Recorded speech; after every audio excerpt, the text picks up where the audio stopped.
ஆதியாகமத்தின் புஸ்தகம் 11ஆம் அதிகாரம் 2வது வசனத்தை வாசியுங்கள். ஜனங்கள் கிழக்கே இருந்து பிரயாணம் பண்ணுகையில் சினையார் தேசத்திலே சமபூமியை கண்டு அங்கே குடியிருந்தார்கள். இந்த வசனத்திலிருந்து தான் நாம் இன்னைக்கு என்ன செய்ய போகிறோம், பார்க்க போகிறோம். இந்த பிரயாணம் அப்படிங்கிறது வேதாகமத்தில் இருக்கக்கூடியதான மிக முக்கியமான ஒரு உபதேசம். நல்லா தெரிஞ்சுக்கொள்ளுங்க, ஒரு உபதேசம்.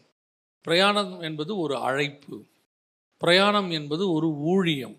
இந்த பிரயாணம் ட்ராவல் அப்படிங்கிறது பைபிள் படி ஒரு உபதேசம், டாக்ட்ரின்.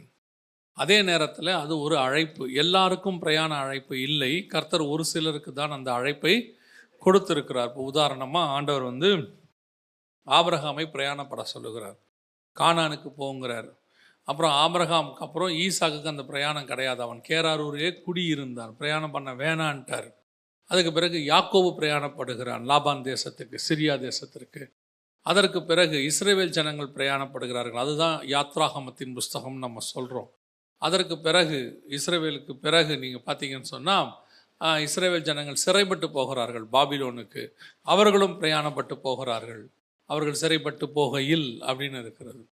அதற்கு பிறகு அப்படி நீங்கள் பார்த்தீங்கன்னு சொன்னால் இயேசு பிரயாணப்படுகிறார், இயேசு பிரயாணம் பண்ணி அப்படின்னு இருக்கிறது. அதற்கு பிறகு பார்த்தீங்கன்னா பவுலின் பிரயாணம். இது இந்த பிரயாணம் என்பது ஒரு அழைப்பு. இது ஒரு காலிங், இது ஆண்டவர் கொடுத்துருக்கிறார். இதை தாண்டி பிரயாணம் என்பது ஒரு ஊழியம். ஒரு சிலருக்கு தான் அந்த ஊழியத்தை கர்த்தர் கொடுத்துருக்கிறார். பிரயாணம் பண்ணுறதே ஒரு ஊழியம்தான். இப்போது உதாரணமாக நீங்கள் 8ஆம் அதிகாரம் அப்போஸ்தலர் நடபடிகளில் கடைசி 2 வசனத்தை வாசித்து பாருங்கள். அவர்கள் தண்ணீரிலிருந்து கரை ஏறின பொழுது கர்த்தருடைய ஆவியானவர் பிலிப்பை கொண்டு போய்விட்டார். மந்திரி அப்புறம் அவனை காணாமல் சந்தோஷத்தோடே தன் வழியே போனான். பிலிப்பு ஆசோத்திலே காணப்பட்டு அவ்விடத்திலிருந்து பிரயாணம் பண்ணி செசரியாவுக்கு வருகிற வரையில் சகல பட்டணங்களிலும் சுவிசேஷத்தை பிரசங்கித்துக் கொண்டு வந்தான். சுவிசேஷத்தை பிரசங்கித்து கொண்டே வந்தான். பிரயாணம் என்பது ஒரு ஊழியம். வருகிற வழியில் என்ன பண்ணுறான், பிரசங்கித்து கொண்டே வருகிறான். இது ஒரு ஊழியம். இப்போ ஆபிரகாமுக்கு அது அழைப்பு. புரியுதா உங்களுக்கு? இவர்களுக்கு இது ஊழியம். அப்போது இது பிரயாணம் என்பது சாதாரணமான விஷயம் இல்லை, எல்லாரும் பண்ணவும் முடியாது. பிரயாணம் பண்ணுற உலக பிரகாரமாக நான் சொல்லவில்லை, ஸ்பிரிச்சுவலாக சொல்கிறேன், ஆவிக்குரிய விதத்தில் சொல்கிறேன். அப்போது வேதாகமத்தில் 2 முக்கியமான பிரயாணம் இருக்கிறது. இந்த 2 முக்கியமான பிரயாணத்தை குறித்து தான் நாம் இப்பொழுது பார்க்க போகிறோம். அந்த பிரயாணம், ஒரு பிரயாணத்தை பற்றி ஃபஸ்ட்டு இப்போ நம்ம பார்க்க போகிறோம். அதை தான் நீங்கள் வாசித்த வசனம் 11ஆம் அதிகாரம் 2ஆம் வசனம் ஆதியாகமத்தின் புஸ்தகம். ஜனங்கள் கிழக்கே இருந்து பிரயாணம் பண்ணுகையில் அப்படின்னு இருக்குது. பார்த்தீங்களா? கிழக்கே இருந்து பிரயாணம் பண்ணுகையில். இது எதோடு கூட தொடர்புடையதான ஒரு காரியம் அப்படின்னு கேட்டிங்கன்னா, இது 2வது பிரயாணம். நல்லா தெரிஞ்சுக்கொள்ளுங்க, இது 2வது பிரயாணம். இதுக்கு முன்னாடி ஒரு பிரயாணம் இருக்குது. வாசிங்க 4ஆம் அதிகாரம் 16ஆம் வசனம் ஆதியாகமத்தின் புஸ்தகம் வாசிங்க. ஏதேனுக்கு கிழக்கான நோத்தனும் தேசத்தில் குடியிருந்தான். இந்த கிழக்கு, ஏதேனுக்கு கிழக்கு. ஏதேன் எங்கே இருந்துச்சுன்னா நிறைய பேருக்கு தெரியாது, நமக்கும் தெரியாது. இங்கே தான் இருந்திருக்கும் என்று அசம்ஷனில் சொல்கிறாங்க. பெர்முடா ட்ரையாங்கிள்கிட்ட இருக்கலாம்னு ஒருத்தர் சொல்கிறாங்க. அதுதான் அந்த காலத்தில் எருசலேம் இஸ்ரவேலாக இருந்திருக்கலாம்னு ஒரு சாரார் சொல்கிறாங்க. இப்போ யாருக்குமே நமக்கு இன்ன வரைக்கும் ஏதேன் எங்கே இருந்துச்சுன்னு பர்ஃபெக்டாக நமக்கு தெரியாது. ஒரே ஒரு காரியத்தை வச்சு அவங்க முடிவு பண்ணுறாங்க. எதை வச்சு முடிவு பண்ணுறாங்கன்னா, ஏதேனிலிருந்து ஒரு நதி புறப்பட்டு 4 ஆறுகளாக ஓடியது.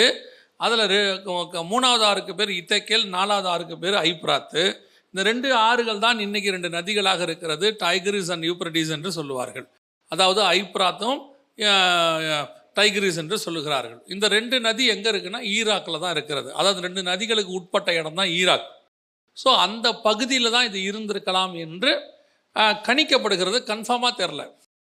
ஆனால் அங்கிருந்து புறப்பட்ட காயின் கிழக்கு பக்கம் ட்ராவல் பண்ணி வரான். கிழக்குனா இந்தியா சைடுன்னு வச்சுக்கோங்க. இந்தியா தான் கிழக்கில் லாஸ்ட்டில் இருக்கிற நாடு.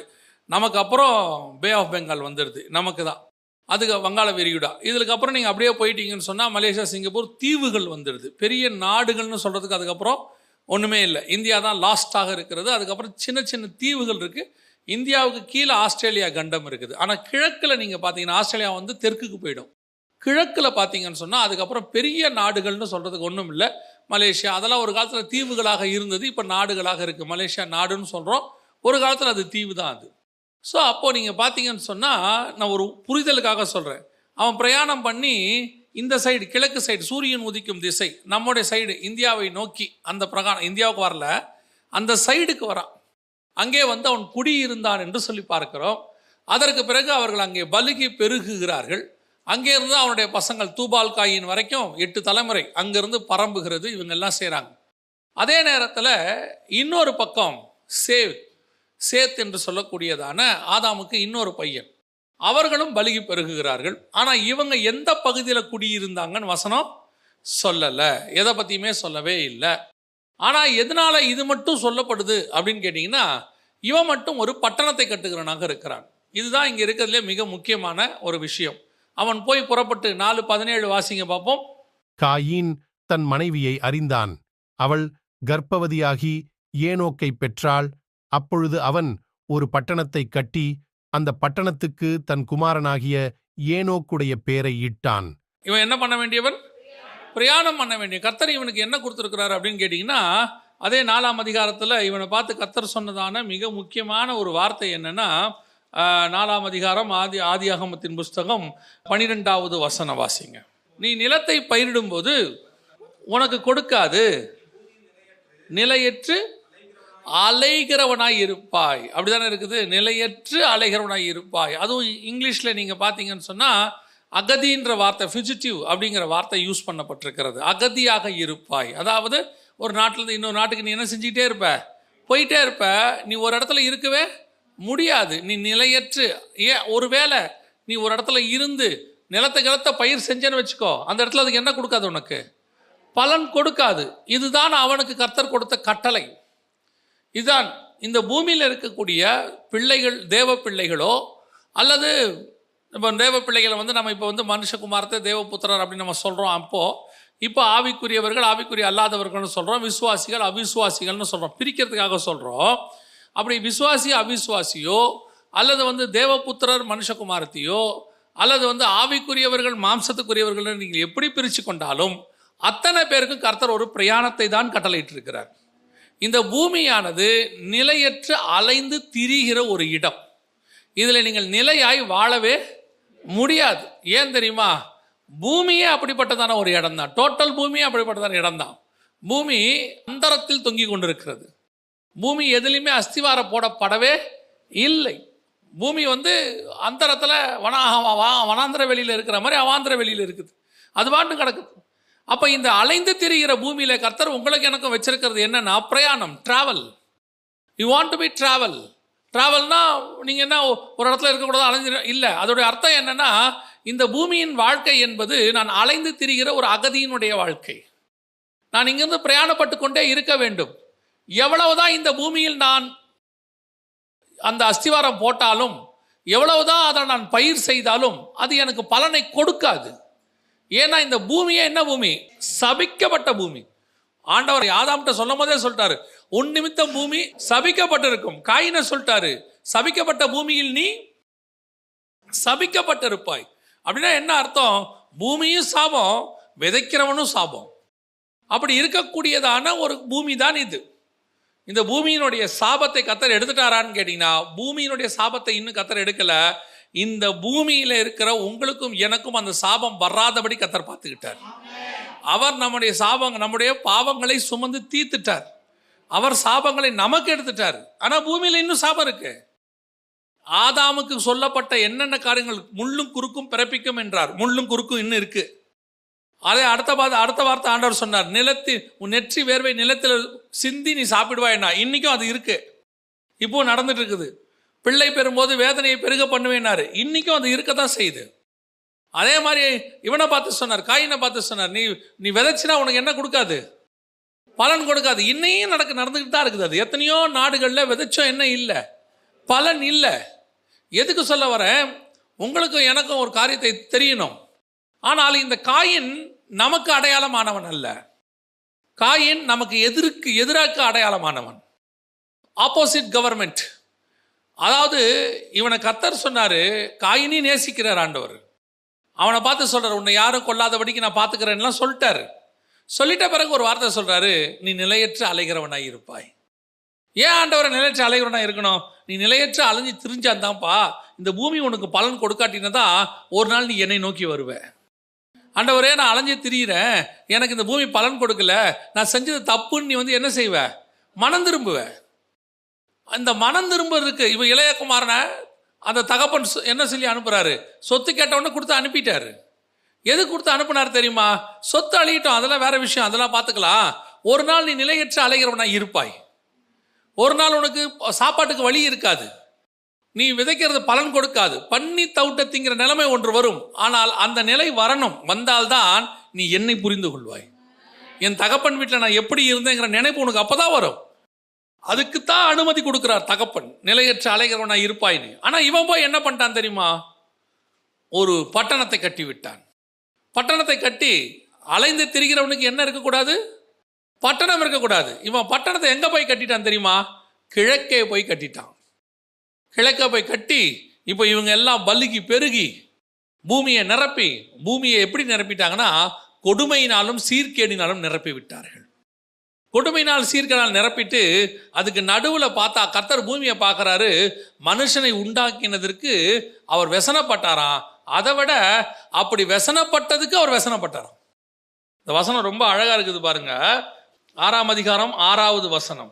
தாம் பூமியிலே மனுஷனை உண்டாக்கினதற்காக கர்த்தர் மனஸ்தாபப்பட்டார், அது அவர் இருதயத்துக்கு விசனமாயிருந்தது.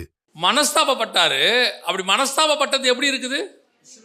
व्यसனமா இருக்கு. ஐயோ, இவனை நினைச்சு இவ்வளோ கஷ்டப்படுற நிலைமைக்கு நான் வந்துட்டேனே. இவனை உண்டாக்கினதுக்கு ஃபர்ஸ்ட் நினைக்கிறாரு, இவனை நான் உண்டாக்கிட்டேனேன்னு நினைச்சதுக்கு व्यसனப்படுறாரு. ஐயோ, நான் இப்படி நினைச்சிட்டேனே இவனை பத்தி. ஏன்? அவனை உண்டாக்கும் போது அவருக்கு அவ்வளவு சந்தோஷமா உண்டாக்குறார். தேவ சாயலிலும் தேவ ரூபத்திலும் என்ன மாதிரியே உண்டாக்குற ஒரு மனுஷன் இன்னைக்கு சீர்கேடாக கொடுமையினால் நிறைந்து அழிகிற நிலைமைக்கு வந்துட்டானே. எல்லாத்தையும் பார்த்தார் ஆண்டவர். இப்போ அழிகிற நிலைமைக்கு வந்துருச்சு. உங்க எல்லாருக்கும் நல்லா தெரியும், பூமியானது ஜலப்பிரளயத்தில் அழிக்கப்பட்டது. இப்போ இவங்க பிரயாணத்தை பத்தி நம்ம பார்க்குறோம், மறந்துடக்கூடாது. அழிக்கப்பட்டது. இப்போ அடுத்து இவர்கள் எங்கே தொடங்குகிறார்கள் பாருங்க. 8ஆம் அதிகாரம் 4ஆம் வசனம். அரராத் என்ற மலையின் மேல் தங்கிற்று. அரராத் என்றால் எங்க குறிக்குது அப்படின்னு கேட்டீங்க, அது எதை குறிக்குது அப்படின்னு கேட்டீங்கன்னா, இப்போ இருக்கிற துருக்கி. இப்போ இருக்கிற துருக்கி இப்போ இருக்கு. அரராத்ன்ற மலை துருக்கியில் இருக்கு. நீங்க போனீங்கன்னா பார்க்கலாம், அரராத் மலைகள் அப்படின்னு. பேழை எங்க இறங்குது? துருக்கியில இறங்குது. இவர் ஏதேனுக்கு கிழக்கே கொண்டு வந்தா என்ன பண்ணாரு? ஒரு பட்டணத்தை கட்டினாரு. காயின் கிழக்கு சைடு வராரு. வந்துட்டு இப்போ ஒருவேளை அது இஸ்ரவேல் பக்கமா என்ன நமக்கு தெரியாது. ஆனா இப்போ பேழை எங்க தொடங்குது அப்படின்னு கேட்டீங்கன்னா துருக்கியில தொடங்குது. இதுல ஒரு பெரிய விஷயம் தெரியுமா? துருக்கிங்கிறதுக்கு பைபிள் கொடுக்குற வார்த்தை என்ன தெரியுமா? துருக்கிக்கு பைபிள் கொடுத்துருக்கிற வார்த்தை தூபாலுங்கிற வார்த்தை. தூபால் அப்படிங்கிறது யாரை குறிக்குதுன்னா இப்ப இருக்கிற துருக்கியை குறிக்குது. உதாரணமா அதே ஆதியாகமத்தின் புஸ்தகம் 10ஆம் அதிகாரத்தில் நீங்க பாத்தீங்கன்னு சொன்னா 2வது வசனம் வாசிங்க பார்ப்போம். கோமர், மாகோகு, மாதாய், யாவான், தூபால், மேசேக்கு, தீராஸ் என்பவர்கள். இதெல்லாம் இப்ப எந்த பக்கம் எங்க இருக்குது அப்படின்னு கேட்டீங்கன்னு சொன்னா, இந்த தூபால் என்பது வடக்கு பக்கத்தில் இருக்கக்கூடியதானது. எசேக்கியேல் 38:2 மனுபுத்திரனே, மேசேக் தூபால் ஜாதிகளின் தலைமையான அதிபதியாகிய மாகோகு அப்படின்ற வசனம் வருது. அப்ப இவங்கெல்லாம் எங்க இருக்கிறாங்க? வடக்கு பக்கத்துல இருக்கிறாங்க. எப்படி வடக்கு பக்கத்துல நீங்க சொல்றீங்க அப்படின்னு கேட்டீங்கன்னா, எசேக்கியேல் 39:2 வசனம் சொல்லுது, உன்னை வடபுறங்களிலிருந்து எழும்பி வர பண்ணி அப்படின்னு இருக்குது. வடக்கு பக்கத்துல இருக்கிறாங்க. யார் இருக்கிறா? 38:2 வாசிங்க. 38:2. மனுபுத்திரனே, மேசேக் தூபால் ஜாதிகளின் தலைமையான அதிபதியாகிய மாகோகு தேசத்தானான கோகுக்கு எதிராக, மாகோகு தேசத்தானாகிய அப்படின்னு இருக்கு இல்லையா? அந்த 3 பேர் இங்க இருக்கிறாங்க பாருங்க. இதுல ஆதியாகமம் 10 இருக்காங்க பாருங்க. தூபால், மாகோகு, மேசேக்கு 3 பேர் இருக்கிறாங்க. இது யாருன்னு கேட்டீங்கன்னா இப்ப இருக்கிற துருக்கி, அது இருக்க பக்கத்துல இருக்கக்கூடியதான எல்லா நாடுகளையும் அங்கே குறிக்குது. அப்போ பிரயாணம் பண்ணி கிழக்கேந்து பிரயாணம் பண்ணவங்க அப்படியே நேரம் எங்க வந்துட்டாங்க? அப்படியே எங்க வந்துட்டாங்க? துருக்கி கிட்ட வந்துட்டாங்க. துருக்கியில பேழை இறங்கிருச்சு. பேழை இறங்கி நோவாவுடைய 3 பசங்களும் வெளியே வந்து அப்படியே திருப்பி பலுகி பெருகுறாங்க பூமியில. ஆனா பெருகும் போது எப்படி பெருகுறாங்க அப்படின்னு கேட்டீங்கன்னா, காமுடைய சந்ததியார் சபிக்கப்பட்ட சந்ததியாய் மாறிடுறாங்க. திருப்பி நோவா என்ன பண்ணிடுறாரு? திராட்சரசம் தெளிந்து என்ன பண்ணிடுறாரு? சபிச்சிடுறாரு. யாபேத்து சேமையும் ஆசீர்வதிச்சிடுறாரு. அதையும் யாபேத்து சேமின் கூடாரங்களில் குடியிருப்பான்னு சொல்லிட்டாரு. எல்லாரை விட சேம ஆசீர்வதிச்சிட்டாரு. இப்போ இவங்க எப்படி எப்படிலாம் பரவுனாங்களோ அப்படி அப்படியெல்லாம் இவங்க என்ன ஆயிட்டாங்க? அந்தந்த ஜாதிகள் அந்தந்த நாடுகளாக மாறிட்டாங்கன்னு வசனம் 10ஆம் அதிகாரத்தில் இருக்கு. இப்போ நம்ம 11ஆம் அதிகாரத்துக்கு வரோம். அப்படி இருக்கும்போது தான் ஜனங்கள் எல்லாரும் பரம்பி கிழக்கு பக்கம் வந்துட்டாங்க. கிழக்குனா எங்க? இந்தியா வரைக்கும் அப்படி பரம்பி வந்துட்டாங்க. வந்த பிறகு திருப்பி இவர்கள் பிரயாணம் பண்ணுகிறார்கள். அதான் ரொம்ப முக்கியம். ஜனங்கள் 11:2 ஜனங்கள் கிழக்கே இருந்து பிரயாணம் பண்ணுகையில் சினையார் தேசத்தில் சமபூமியை கண்டு அங்கே இவங்க பிரயாணம் பண்ண வரைக்கும் சரி, பிரயாணம் பண்ணிக்கிட்டே இருக்கிறாங்க, பலிக்கு பெருகிக்கிட்டே இருக்கிறாங்க. ஆண்டவர் சொன்ன மிக முக்கியமான காரியம் என்ன அப்படின்னு கேட்டீங்கன்னு சொன்னா, நீங்கள் பலிக்கு பெருகி பூமியை நிரப்புங்கள். இது ஆதியாகமம் 1:28. அடுத்து நோவாவுக்கு சொன்னது 9ஆம் அதிகாரத்தில் என்ன? நீங்கள் பலிக்கு பெருகி பூமியை நிரப்புங்கள். ஆனா இவங்க பூமியை நிரப்ப வேண்டியவங்க இது வரைக்கும் கரெக்டா பண்ணிட்டே வராங்க. ஒரு இடத்துல இவர்களுக்குள் சினையார் தேசத்திற்குள் வரும்பொழுது, சினையார் தேசம்னா ஈராக், இப்ப இருக்கிற ஈராக். இவங்க இருந்தது துருக்கியிலிருந்து அப்படி ஈராக்குக்கு வரும்போது அவங்க பார்க்குறாங்க அங்கே ஒரு சமபூமி இருக்கிறது. இப்போ திருப்பி பிரயாணம் என்ன ஆக போகுது? தடபட போகுது. இன்னைக்கு ஆண்டவர் நம்மளை அனுப்பி கொண்டிருக்கும் பொழுது நாம் புறப்பட்டு போகிறோம். புறப்பட்டு போகும்போது உங்களுக்கும் எனக்கும் கர்த்தர் பிரயாணத்தை வைத்திருக்கிறார். அப்படி பிரயாணத்தை வைத்தபோது பிரயாணம் பண்ணுகையில் பல நேரங்களிலே ஒரு சமபூமி ஒன்று வரும். சமபூமினா என்ன தெரியுமா? எந்தவித மேடு பள்ளமும் இல்லாம வாழ்வதற்கு தகுதியான இடம். இங்கே எல்லாமே பர்ஃபெக்டா இருக்கு அப்படின்னு நினைக்கிற ஒரு இடம். இந்த கரடு முரடா இருக்கிற வரைக்கும் நாம் அந்த இடத்துல என்ன செய்ய மாட்டோம்? தங்க மாட்டோம். அப்படியே கிராஸ் பண்ணி போயிட்டே இருப்போம். எங்க சமபூமி இருக்குதோ, இப்போ நீங்க மலை ஏறுறவங்கலாம் பாருங்க, ஏறிக்கிட்டே வருவாங்க. ஒரு இடத்துல மேலே ஒரு 10 பேர் உட்கார்ற மாதிரி ஒரு இடம் கிடைச்சா அத்தனை பேர் என்ன பண்ணிடுவாங்க? அங்கே உட்காந்துருவாங்க, ரெஸ்ட் எடுக்கலாம். அப்போ ஒருத்தர் மட்டும் சொல்லுவார், ஏன்பா இன்னும் மேலே ஓடும்பா, இன்னும் உட்காந்துட்டீங்க சார், கொஞ்ச நேரம் உட்காரலாம். ஏன் அந்த உட்காரலாங்கிற எண்ணம் வந்துச்சு? அந்த சமபூமியை கண்டா அப்படிதான் வரும். பிரயாணத்தில் எப்பொழுதும் நமக்கு அதுதான் இப்போ பிரச்சனை. நாம் போகும் பொழுது இந்த பூமியிலே ஒரு சமபூமி வரும். ஆபிரகாம் புறப்பட்டு போயிட்டே இருக்கிறார் கானானுக்கு. அதே 11ஆம் அதிகாரம் கடைசியில் ஆபிரகாமை கர்த்தர் புறப்பட்டு போக சொன்னார். ஆனால் அவர் போய்கொண்டே இருக்கும் பொழுது ஒரு ஆசீர்வாதமான சமபூமியை பார்க்கிறார்கள், ஆசீர்வாதமான பட்டணம் பார்க்கிறார்கள். அவர்கள் ஆரான் மட்டும் வந்தபோது, ஆரானிலே அவர்கள் வந்தபோது அங்கே இருந்து விட்டார்கள். இதான் பிரயாணத்தை தடை பண்ற மிக முக்கியமானது. நடுவில் நமக்கு நல்ல சமமா எல்லாம் பீஸ்ஃபுல்லா அமைதியா ஒரு நல்ல வாழ்க்கை வந்தோடனே என்ன தரிசனத்தில் புறப்பட்டோமோ அந்த தரிசனம் நின்று போகும். என்ன தரிசனத்துக்காக நம்ம டிராவலை ஆரம்பிச்சோமோ அந்த டிராவல் என்னவாகும்? நின்று போகும்.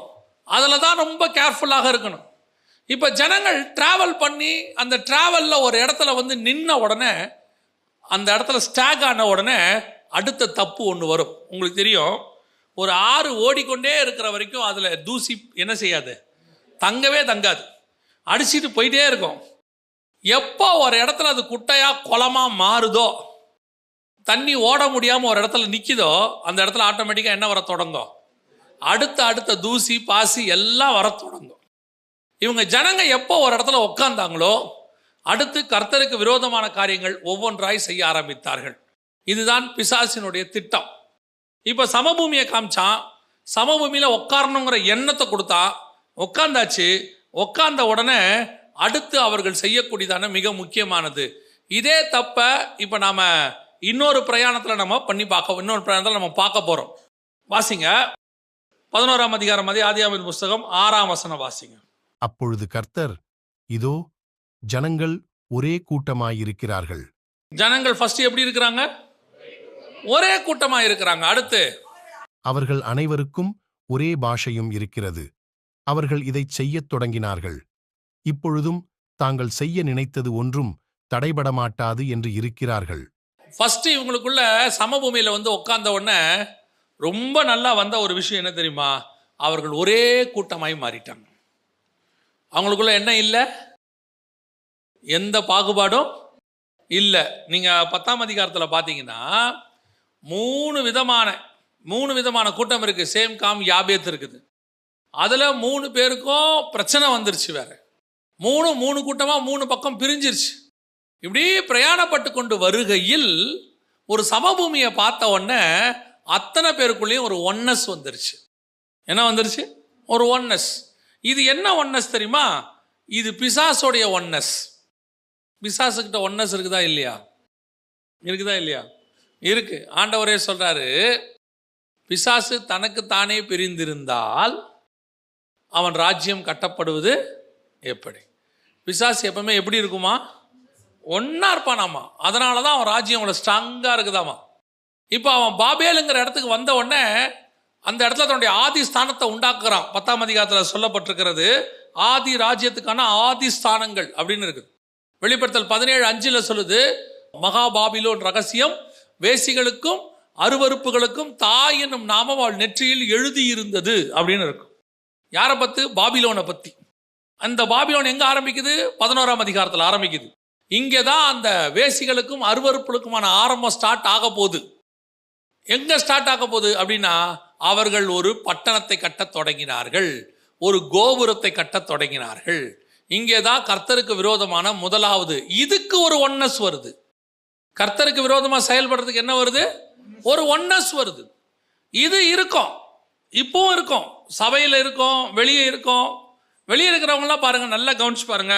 அவங்களுக்குள்ள எவ்வளவு பிரிவினை வேணா இருக்கட்டும், ஆனா சபைக்கு விரோதமா எழும்பும் போது அத்தனை பேரும் ஒன்னா சேர்ந்துப்பாங்க, பயங்கரமா ஒன்னா சேர்ந்துப்பாங்க. கர்த்தர் நமக்கு வச்சிருக்கிற ஆட்களை தவிர நான் சொல்றேன், கர்த்தர் எப்படி நமக்கு ஒரு கோரேஸ் ராஜாவை வச்சிருப்பார், நமக்கு ஒரு அர்த்தசாஷ்டா மன்னனை வச்சிருப்பார், கர்த்தர் நமக்குன்னு ஒரு குரூப்பை கண்டிப்பா வச்சிருப்பாருன்னு வச்சுக்கோங்களேன். அதை விட்டுருங்க.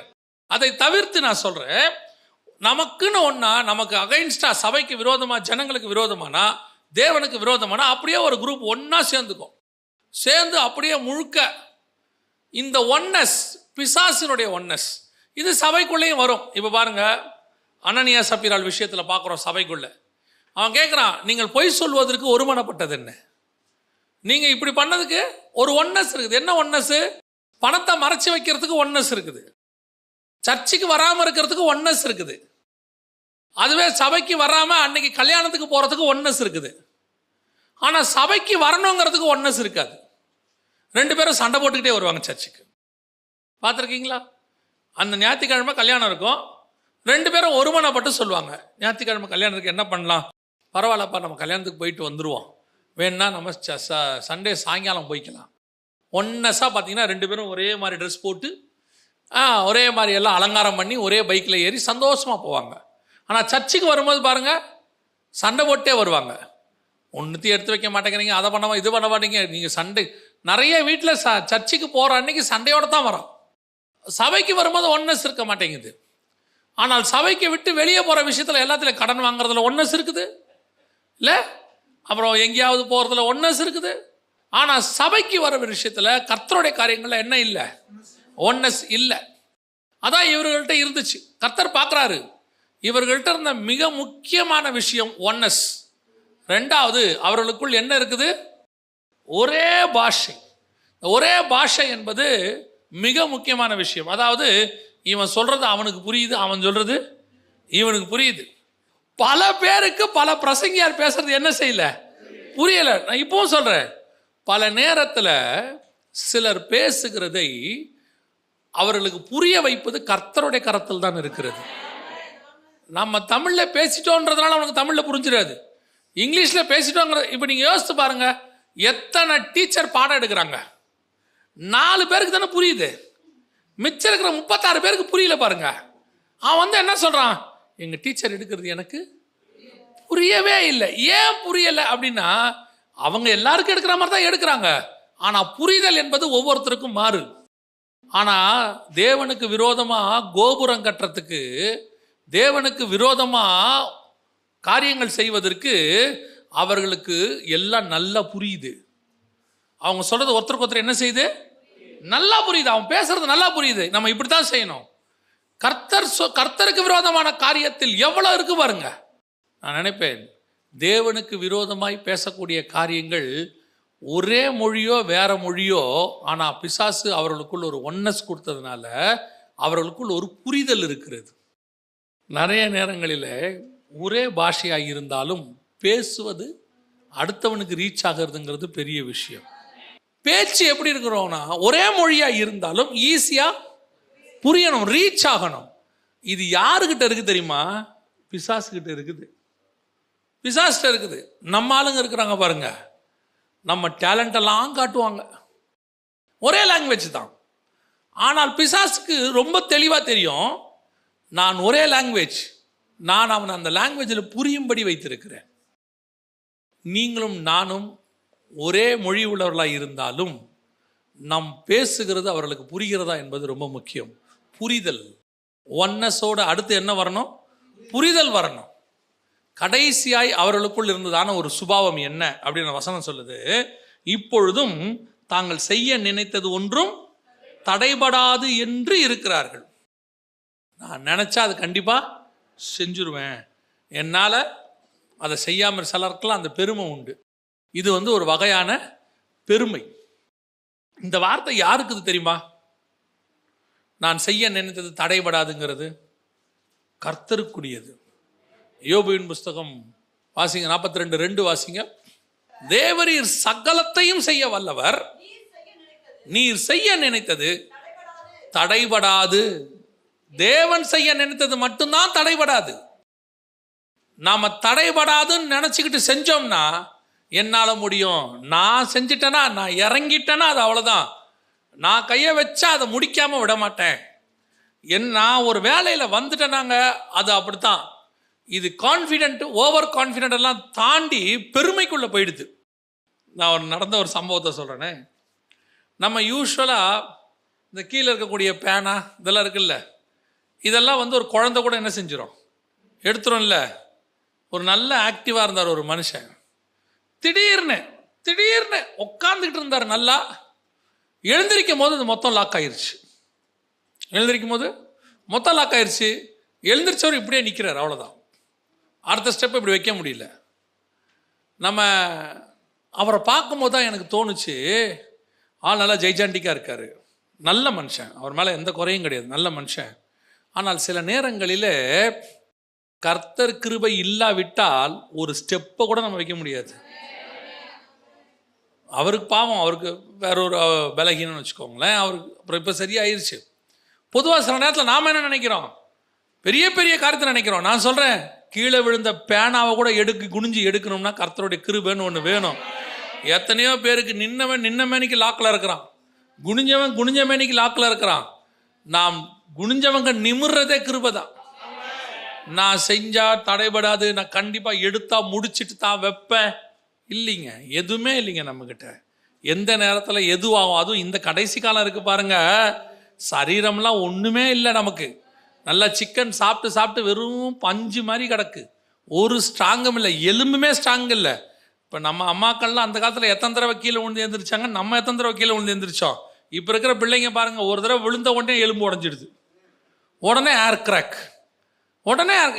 நம்மெல்லாம் எந்த மாடியிலேருந்து கீழே விழுந்து, வண்டியிலேருந்து கீழே விழுந்து தள்ளி விட்டு என்ன பண்ணாலும் கர்த்தருடைய கிருபையில் நமக்கு ஒன்றும் ஆகாமல் இருந்துச்சு.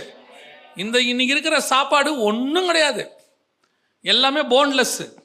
அதனால் இதுங்க போன்னும் வெயிட்லெஸ்ஸு, ஒரு போன்லையும் ஸ்ட்ராங்கே கிடையாது.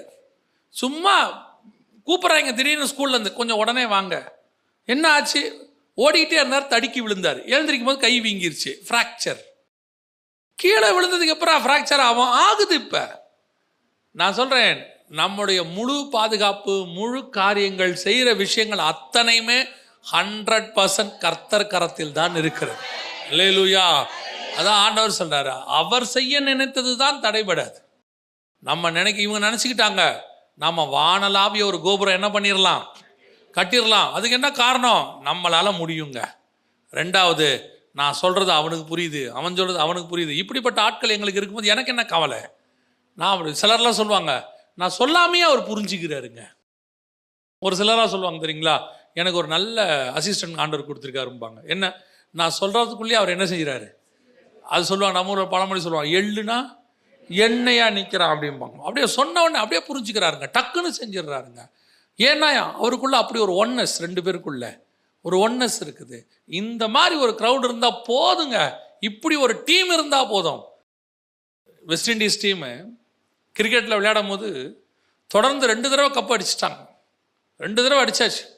3ஆவது தடவை வராங்க, இந்தியா ஒன்றுமே இல்லை. அவங்களுக்குள்ள ஒரு பெருமை இருந்துச்சு, 2 தடவை ஜெயிச்சிட்டோம். இப்போவும் அதே டீம் தான் உள்ளே இறங்குது. அத்தனை பேரும் எப்படிப்பட்டவங்க? பயங்கர ஸ்ட்ராங். ஆனால் இங்கிருந்து நம்மால் போகிறவன் இப்போ தான் ஃபஸ்ட் டைம் உள்ளே போகிறான், இறங்குறான் உள்ள. எப்பேற்பட்ட ஒன்னஸ் டீம் ஒர்க் எதுவாக இருந்தாலும் கிருபைன்னு ஒன்று இருந்தால் மட்டும்தான் ஜெயம்னு ஒன்று வரும். ஜெயமோ கர்த்தரால் வரும். டேலண்ட் இருந்து சில நேரத்தில் தோக்குறவங்களா இருக்கிறாங்க, பார்த்தா பாவமாகவே இருக்கும். எதனால தோப்பாங்க? அந்த நேரத்தில் அவங்களுக்கு அது செயல்பட முடியாமல் போகும். அந்த நேரத்தில் செயல்படுத்துவது கர்த்தருடைய கிருபை. அல்லேலூயா. அந்த நேரத்தில் பலகீனம் வராமல் இருக்கணும், ஜுரம் வராமல் இருக்கணும், அந்த நேரத்தில் எந்த பாதிப்பு வராமல் இருக்கணும். இன்னைக்கு பிசாசுக்குள்ளே இருக்கக்கூடிய ஒரு ஒன்னஸ், இன்னைக்கு பிசாசு அப்படிதான் ஒன்னஸாக இருக்குது, உலகளாவிய ஒன்னஸாக இருக்குது. அவர்களுக்குள்ளே ஒரு புரிதல் இருக்குது. யோசித்து பாருங்களேன், அங்கே வெளிநாட்டில் இருக்கிற விஞ்ஞானியாக இருக்கட்டும், நம்ம நாட்டில் இருக்கிற விஞ்ஞானியாக இருக்கட்டும், எல்லாம் ஒத்துமையாக செயல்படுறான். கொண்டு போய் ஒரு ப்ராஜெக்டை செஞ்சு முடிக்கிறதுக்கு, தேவையான காரியத்தை செய்யறதுக்கு. இதுவே நம்மால் எடுத்து பாருங்க, ஒரு ஏரியாலேருந்து இன்னொரு ஏரியாவுக்கு அவனுக்கு ஒத்துமை இருக்காது. ஒரு சபையிலேருந்து இன்னொரு சபை கூட என்ன இருக்காது, ஒத்துமை இருக்காது. இப்போ இவர்கள் பிரயாணப்பட்டு பாபிலோனியில் இருக்கிறார்கள். இப்போ கர்த்தர் இவர்களை என்ன பண்ணார் தெரியுமா? நீங்கள் பிரயாணம் பண்ணிகிட்டே இருக்கணும், நீங்கள் ஏன் ஒரு இடத்துல இருந்தீங்க, இருக்கக்கூடாது என்று சொல்லி கர்த்தர் அடுத்த வார்த்தை ஒன்று சொல்கிறாரு. 8வது வசனம் 11:8. அப்படியே கர்த்தர் அவர்களை அவ்விடத்திலிருந்து பூமியின் மீதெங்கும் சிதறிப்போக பண்ணினார். அப்பொழுது நகரம் கட்டுகிறதை விட்டுவிட்டார்கள். எங்கிருந்து புறப்பட்டு போகிறாங்க? சினையார் தேசம் பாபிலோனிலிருந்து புறப்பட்டு போகிறாங்க. இப்போ பாபிலோனிலிருந்து இவர்கள் பூமி எங்கும் என்ன பண்ணுறாங்க? சிதறி போகிறார்கள். பாபிலோன் எங்கே இருக்குது? ஈராக்கில் இருக்குது. அப்போ ஈராக்கில் இருந்து பூமி எங்கும் என்ன செய்கிறாங்க? சிதறி போகிறாங்க. இந்த பாபிலோன் என்பது பிசாசினுடைய தலைமையகம். வெளிப்படுத்தல் 17:5 நம்ம வாசித்தோம். பிசாசினுடைய தலைமையகம். அங்கிருந்தா எல்லாமே என்ன ஆகுது? ஸ்டார்ட் ஆகுது. இதோடைய ஃபர்ஸ்ட் பார்ட் எங்கே இருக்குது? காயின்லேருந்து கிழக்கில் வந்து அவர்கள் எல்லாரும் அராராத் மலையில் இறங்கி அராரத்திலிருந்து ஈராக்குக்கு டிராவல் பண்ணி அங்கிருந்து பூமி எங்கும் என்ன பண்ணுறாங்க? சிதறி போக பண்ணியாச்சு. இப்போ பிசாசோடைய ராஜ்யம் இந்த மாதிரி சிதறி போகுது. இப்போ கர்த்தர் பார்க்குறாரு, இப்போ நீங்கள் அத்தனை பேரும் ஏதேனிலிருந்து காயின் வந்து, காயின் கிழக்கே வந்து, கிழக்கே வந்த காயின் அங்கே தன்னுடைய பிள்ளைகளை எல்லாம் பலுகி பெருக பண்ணி அவனுடைய அலைந்து திரிகிறவனாக சாபத்தை உலகம் முழுக்க கொண்டு வந்து கடைசியாக அது பாபிலோன் வரைக்கும் வந்துருச்சு. பாபிலோன்லேருந்து இப்போ அவங்க உலகம் முழுக்க என்ன ஆயிட்டாங்க? புறப்பட்டு போயிட்டாங்க. இது பிசாசோடைய பிரயாணம். இது என்ன பிரயாணம்? பிசாசின் பிரயாணம். இன்னைக்கு உலகம் முழுக்க ஒரு உதாரணத்துக்கு நான் சொல்கிறேன். ஏதேனில் பாம்பு யாரை வஞ்சித்தது? ஏவாளை வஞ்சித்தது. ஏவாள் யார்கிட்ட பேசினாங்க? யார்கிட்ட போய் பழத்தை கொடுத்தாங்க? ஆதாம் கிட்ட கொடுத்தாங்க. இப்போ இந்த சுபாவம் பார்த்தீங்கன்னா உலகம் எங்கிலும் இருக்கிற எல்லார்கிட்டையும் வழிபாடாக இருக்கும். உதாரணமாக ஒரு பாம்பு வழிபாடு என்ன செய்யும்? உலகத்தில் எங்கே போனாலும் இருக்கும். சைனாவுக்கு போனாலும் இருக்கும், அங்கே டிராகன் ஒன்று வழிபடுறாங்க. கிரேக்க தேசத்துக்கு போனாலும் இருக்கும், அங்கேயும் வழிபடுறாங்க. ஜியூஸ் அந்த மாதிரி காரியங்கள்லாம் வழிபடுறாங்க. இப்போ இந்தியாவுக்கு வந்தாலும் இருக்கும். உலகம் முழுக்க நீங்கள் எங்கே போனீங்கனாலும் ஒரு பாம்பு வழிபாடு இருக்கும். ரெண்டாவது, உலகம் முழுக்க நீங்கள் எங்கே போனீங்கனாலும் ஒரு பெண் தெய்வ வழிபாடு இருக்கும். சீன கோயிலுக்கு போங்க, பாம்பு கோயிலுக்கு வாசலில் ஒரு பெண் தெய்வம் நிற்கும். நீங்கள் கிரேக்கத்துக்கு போங்க, ஒரு பெண் தெய்வம் இருக்கும். எங்கே வேணாலும் போங்க, ஒரு பெண் தெய்வ வழிபாடு கண்டிப்பாக இருக்கும். இது எங்கேருந்து உலகம் எங்கும் போச்சுன்னு கேட்டிங்கன்னா பாபிலோனிலிருந்து உலகம் எங்கும் சிதறி போச்சு. பாபிலோன்லேருந்து உலகம் எங்கும் இது மாதிரி நிறைய பாபிலோன்லேருந்து போச்சு. அதனால தான் வெளிப்படுத்தல் 17:5 சொல்லுது, சகல அருவருப்புகளுக்கும் வேசித்தனங்களுக்கும் தாய் என்னும் நாமம் அவள் நெற்றியில் எழுதி இருந்தது. எல்லா அருவருப்பும் அந்த பாபிலோன்லேருந்து புறப்பட்டு பிரயாணமாக உலகம் முழுக்க போச்சு. இப்போ காயின்லேருந்து பாபேல் வரைக்கும் ஒரு பிரயாணம், பாபேலிருந்து உலகம் முழுக்க ரெண்டாவது பிரயாணம். இதுதான் பிசாசினுடையதான ராஜ்யம் உலகம் முழுக்க பரவுச்சு. இதே காரியத்தை கர்த்தர் ஒரு பிரயாணத்தை தொடங்குகிறார். இதே பாபிலோன்ல இருந்து கர்த்தர் ஒரு பிரயாணத்தை தொடங்குகிறார். எங்க தொடங்குகிறார்? நல்ல கவனிங்க. அதே 11ஆம் அதிகாரம் 31வது வசனத்தை வாசிங்க. தேராகு தன் குமாரனாகிய ஆபிராமையும் ஆரானுடைய குமாரனும் தன் பேரனுமாயிருந்த லோத்தையும் தன் குமாரன் ஆபிராமுடைய மனைவியாகிய தன் மருமகள் சாராயையும் அழைத்து கொண்டு அவர்களுடனே ஊர் என்கிற கல்தேயருடைய பட்டணத்தை விட்டு கானான் தேசத்துக்குப் போகப் புறப்பட்டான். அவர்கள் ஆரான் மட்டும் வந்தபோது அங்கே இருந்து விட்டார்கள். இந்த பிரயாணம் ஆரம்பிக்குது பாருங்க. பிரயாணம் புரியுதா? இப்ப அதே பாபிலோன்ல இருந்து, அதே ஈராக்ல இருந்து, இன்னும் உங்களுக்கு தெளிவா அவர் ஈராக்ல இருந்து தான் புறப்பட்டாருங்கிறதுக்கு இன்னொரு வசனம் இருக்கு. வாசிங்க. அப்போஸ்தலர் நடபடிகள் 7ஆம் அதிகாரம் 2வது வசனம் வாசிங்க. அதற்கு அவன், சகோதரரே, பிதாக்களே, கேளுங்கள். நம்முடைய பிதாவாகிய ஆபிரகாம் காரானூரிலே குடியிருக்கிறதற்கு முன்னமே மெசொப்பொத்தாமியா நாட்டிலே இருக்கும்போது மகிமையின் தேவன் அவனுக்கு தரிசனமாகி. மெசொப்பொத்தாமியா நாடுன்னு இருக்கு இல்லையா? மெசொப்பொத்தாமியா அப்படின்னா 2 நதிகளுக்கு உட்பட்ட இடம் அப்படின்னு அர்த்தம். அந்த 2 நதிகள் வேற எதுவும் இல்லை, யூப்ரடிஸ் அண்ட் டைக்ரீஸ் தான். அங்கிருந்து தான் அவங்க புறப்படுறாங்க. ஒரு பிரயாணம் காயின் முதல் பாபேல் வரை, அடுத்து பாபேல் முதல் உலகமெங்கும். இப்போ அடுத்த பிரயாணம் புறப்படுறாங்க இவங்க. நல்ல கவனிங்க. அடுத்த பிரயாணம் புறப்படுறாங்க எங்கிருந்து?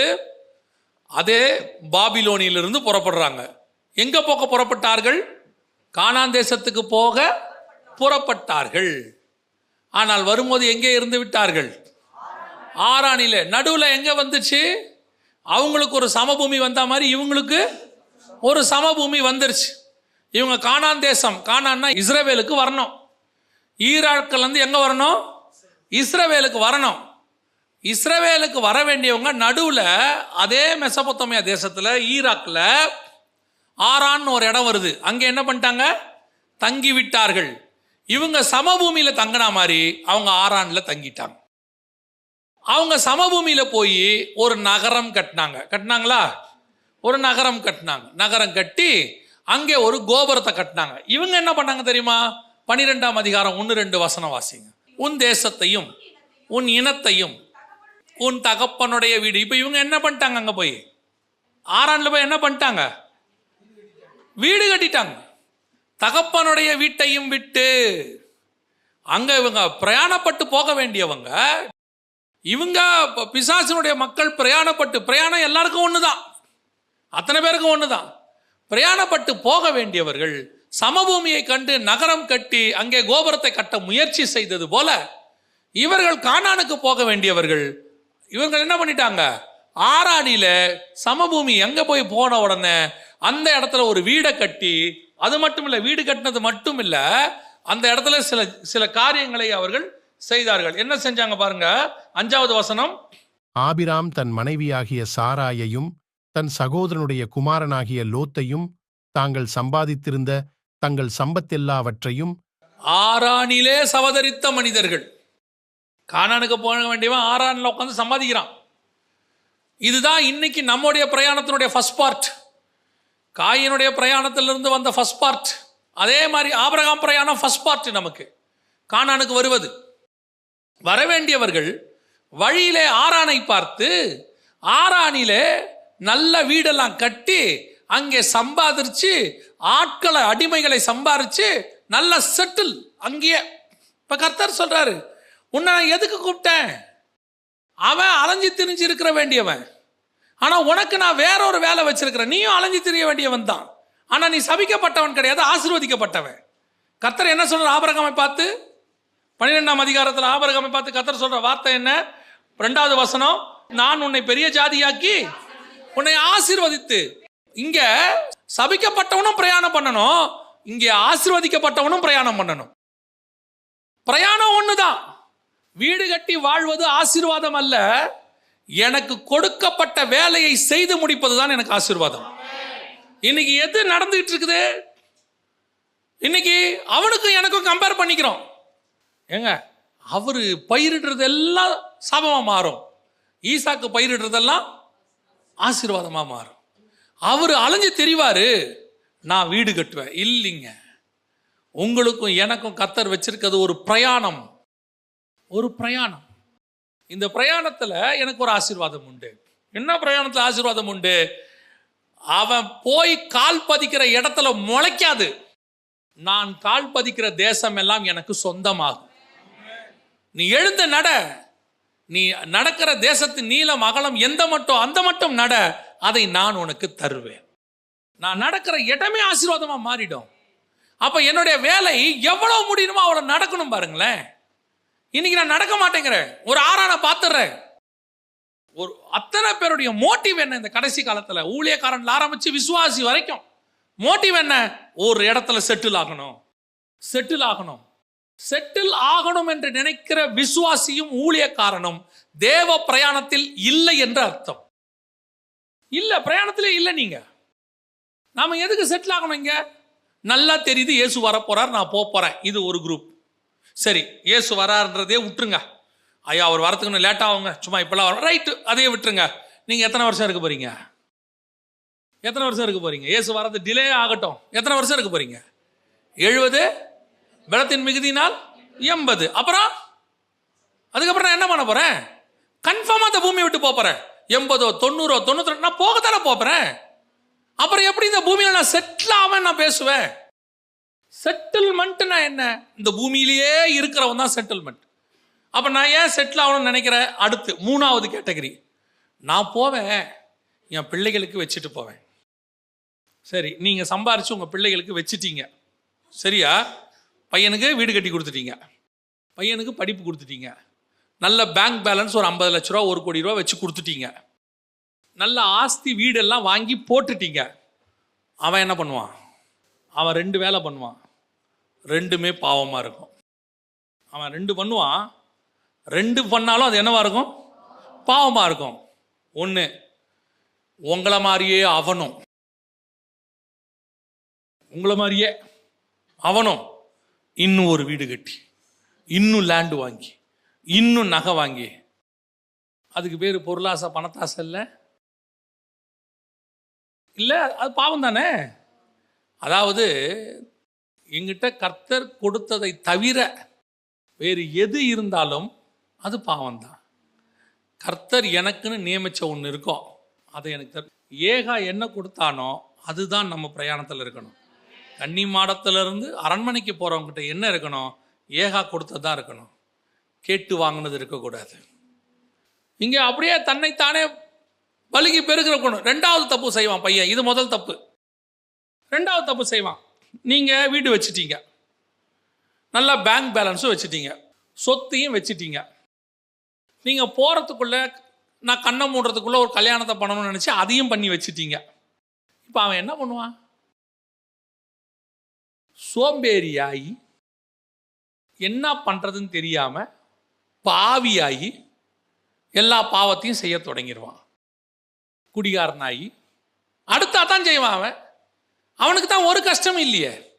45 வயசுல ஹார்ட் அட்டாக் வந்துடும் அவனுக்கு. ஏன்? உட்காந்து சும்மா திங்கிறவனுக்கு என்ன ஆகும்? அதான் நடக்கும். உங்க வாழ்க்கைக்கு நீங்க உழைச்சிங்க, சம்பாரிச்சிங்க, ஏதோ பசங்களுக்கு படிப்பை கொடுத்தீங்க, அவன் வாழ்க்கைக்கு அவனை உழைக்க சொல்லுங்க. பாருங்க, அவன் உடம்பும் நல்லா இருக்கும், வாழ்க்கையும் நல்லா இருக்கும். ஒரு தலைமுறையே சோம்பேறியா மாத்தனவங்க, ஒரு தலைமுறையே அப்படியே வேலை செய்ய விடாம பாடியெல்லாம் கெடுத்தவங்க இன்னைக்கு அப்படிதான் இருக்கு. இப்ப பாருங்க, நீங்க ஆபிரகாம் செல்வ சீமானா இருந்தாரா இல்லையா? இருந்தாரா இல்லையா? இருந்தார். ஆபிரகாமின் ஆசீர்வாதம் யாருக்கு வந்திருக்கணும்? யாருக்கு வந்திருக்கணும்? ஈசாக்கு வந்திருக்கணுமா இல்லையா?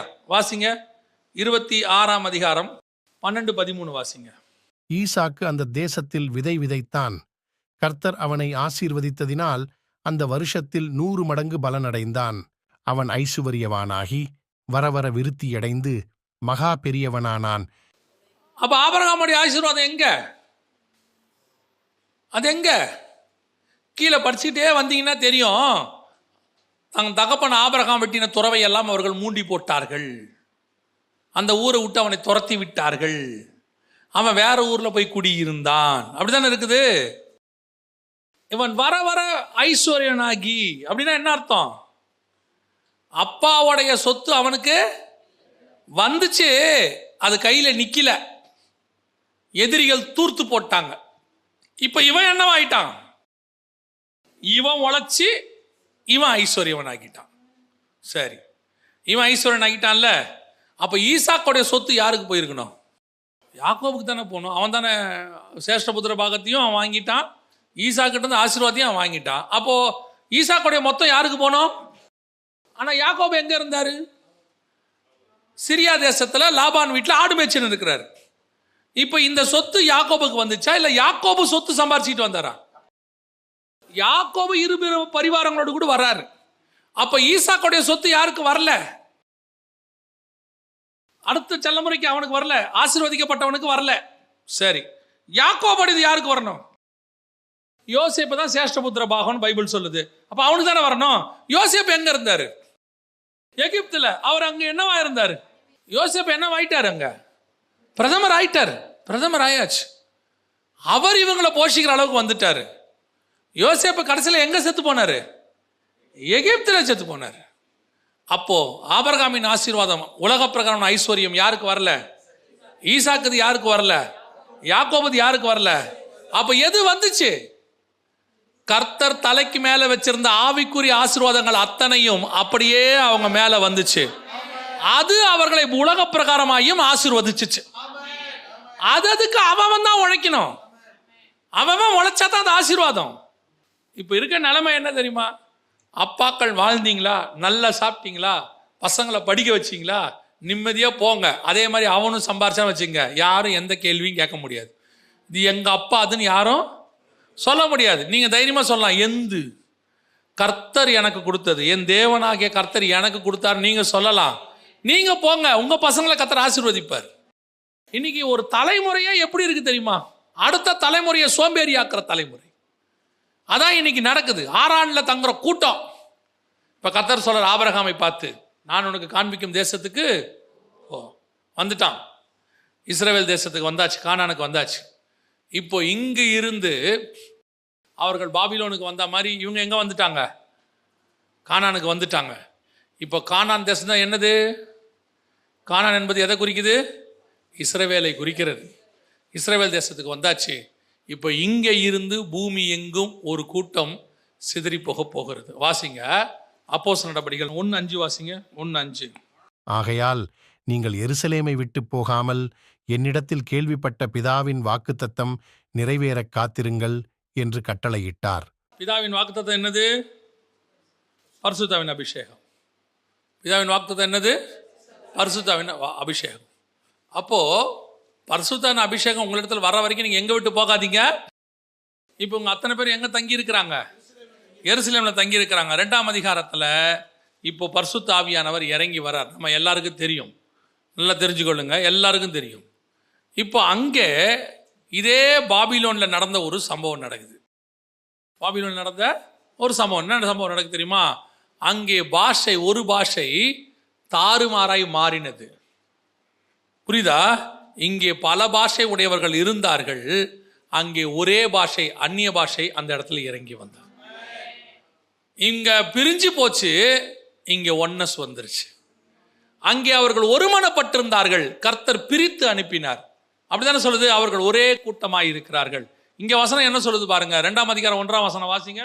பெந்தெகொஸ்தே என்னும் நாள் வந்தபோது அவர்கள் எல்லாரும் ஒருமனப்பட்டு ஓரிடத்திலே வந்திருந்தார்கள். அப்ப அங்க எல்லாம் ஒருமனப்பட்டு பிசாசின் ராஜ்யத்துக்காக வந்திருந்தாங்க. எருசலேம்ல, கானான்ல அத்தனை பேரும் ஒருமனப்பட்டு தேவ ராஜ்யத்துக்குன்னு வந்திருந்தாங்க. அல்லேலூயா. இங்க என்ன சொல்றாரு பாருங்க, ஆண்டவரே அந்த வார்த்தையை சொல்றாரு பாருங்க.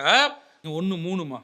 அவர் பாடுபட்ட பின்பு 40 நாளளவும் அப்போஸ்தலருக்கு தரிசனமாகி தேவனுடைய ராஜ்யத்துக்குரியவைகளை அவர்களுடனே பேசி அநேகம் தெளிவான திருஷ்டாந்தங்களினாலே அவர்களுக்கு தம்மை உயிரோடு இருக்கிறவராக காண்பித்தார். அப்ப அந்த 40 நாளை எதை பத்தி பேசி இருக்கிறாரு? தேவனுடைய ராஜ்யத்தை பத்தி. இப்ப சொல்றாரு, எருசலேமை விட்டு நீங்கள் போகாமலும். ஒருமனப்பட்டு எருசலேமை விட்டு நீங்க என்ன செய்யாதீங்க? போகாமலும் அங்க இருங்க, அங்க இருங்க. எதை பத்தி இப்ப நீங்க தெரிஞ்சுக்கணும்? தேவனுடைய ராஜ்யத்தை பத்தி. ஏன்? பிசாசோடைய ராஜ்யம் கிழக்கிலிருந்து புறப்பட்டு சினையார் தேசம் வழியாக உலகமெங்கும் போச்சு. இப்போ அதே சினையார் தேசத்திலிருந்து தேவனுடைய ராஜ்யத்துக்கு ஒரு மனுஷனை கொண்டு வந்து, கானானுக்கு கொண்டு வந்து, அந்த கானான் இஸ்ரவேலில் எருசலேமில் இருந்து நான் உலகமெங்கும் கொண்டு போக போகிறேன். 2 பிரயாணம் நடக்குது, 2 ராஜ்யத்தை பத்தி நடக்குது.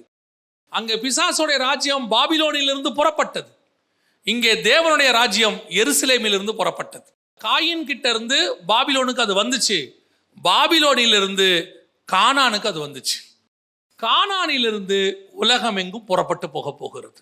அப்ப தேவ ராஜ்யத்தை சுமந்து கொண்டு போகிறவர்கள் பரிசுத்தாவியை பெறுகிறதுக்கு அந்த காலகட்டத்தில் அவர்கள் எப்படி கூடி வந்தார்களா? ஒருமனப்பட்டு கூடி வந்தார்கள். எதுல ஒருமனப்பட்டு இருக்கணும்? நான் தேவனுடைய ராஜ்யத்தை உலகம் எங்கும் கொண்டு போகிறேன். இதுதான் ஒரு மனதினுடைய வேலை. ஒரு மனம் எதுக்கு ஒரு மனம்? இப்போ I am going to preach the gospel. நீங்கள் போய் சகல ஜாதிகளுக்கும் என்ன பண்ண போறீங்க? எது சுவிசேஷம்? மனம் திரும்புங்கள், பரலோக ராஜ்யம் சமீபமாய் இருக்கிறது. தேவனுடைய ராஜ்யம் வரப்போகுது. இஸ்ரவேலிலே தேவனுடைய ராஜ்யம் தொடங்க போகுது. அதனால தான் அவங்க திரும்பி கேட்கறாங்க, இயேசுவை பார்த்து 1ஆம் அதிகாரத்தில், இக்காலத்துல இஸ்ரவேலுக்கு ராஜ்யத்தை திருப்பி கொடுப்பீர்னு கேட்கறாங்க. 1000 வருஷ அரசாட்சி வரப்போகுது. நீங்கள் போய் சகல ஜாதிகளுக்கும் சுவிசேஷ பிரசங்கிங்க. ஆனா போகிற உங்களுக்குள்ள என்ன இருக்கணும் தெரியுமா? ஃபர்ஸ்ட் எந்த ஒரு மனம்? பிசாசு கிட்ட இருந்ததை விட அதிகமா இருக்கணும். அவன் ஒரு மனமா வானலாவிய கோபுரம் கட்டினா, நான் ஒரு மனமா தேவனுடைய ராஜ்யத்தை பூமியில கட்ட போறேன். அப்ப நம்ம எப்படிப்பட்டவங்களா இருக்கணும்? இன்னைக்கு நமக்குள்ள அந்த ஒன்னஸ் இருக்கா? முதல்ல டிராவல். நீங்க எருசலேம்ல தங்கியிருங்க, அங்கேயே தங்கியிருங்கன்னு சொல்லல ஆண்டவர். அங்கேயே தங்கிருங்கன்னு சொல்லல. பரிசுத்தாவி உங்களிடத்தில் வருகிற வரைக்கும் என்ன செய்யுங்க? அங்க தங்கிருங்க, எருசலேம் தங்கிருங்க. வந்த பிறகு நீங்கள் போய் உலகம் எங்கும் என்ன பண்ணணும்? 8வது வசனம், பரிசுத்தாவி உங்களிடத்தில் வரும்போது நீங்கள் பெலனடைந்து எருசலேமிலும் யூதேயா முழுவதிலும் சமாரியாவிலும் பூமியின் கடைசி பரியந்தமும் எனக்கு சாட்சிகளாயிருப்பீர்கள் என்றார். என்ன அழகா ப்ரொசீஜரா செய்றார் பாருங்க.